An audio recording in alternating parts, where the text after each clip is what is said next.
Alright, so you know Saturn, you know it's got rings. So mysterious. Why are they there? And why don't all the other planets have them? Hey, I'm Josie, I got a PhD in astrophysics and I'm an improvised comedian. Ha ha ha! Question 1, why are they there? Thought this was going to be simpler than it was. My instinct would have been that if you'd asked me at a party, oh, Josie, why has Saturn got rings?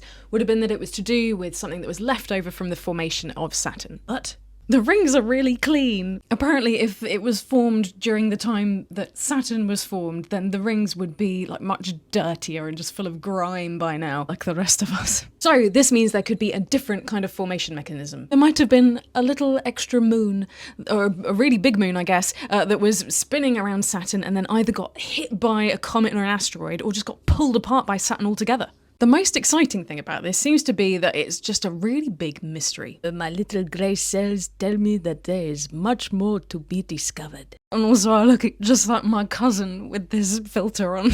So the rings are a bit of an unknown. There's still, oh my gosh, there's just, I was very naive when I started making this video. It's not the only planet in the solar system to have rings. All of the 4 big giants, so Jupiter, Uranus, Neptune, Saturn, all have rings. And apparently, according to a study from last year, 2024, the Earth might have had some rings in the past too. Which is interesting because one day, Saturn's rings will also disappear due to a mechanism they call ring rain. The timescale of which I think the error bars are quite dramatic and shows you that science is hard. But so this ring rain is where material from the rings, which are sort of electrically charged water ice grains, they are pulled along magnetic field lines from the planet. The material then just falls onto the surface of Saturn. The rings are also like crazy thin. They're 99.9% water with impurities in.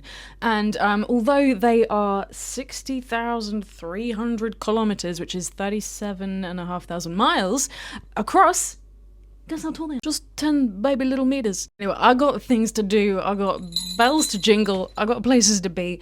This is a very big topic. You could spend probably a whole day just reading about Saturn's rings. And I hope you do. I hope you enjoy yourself.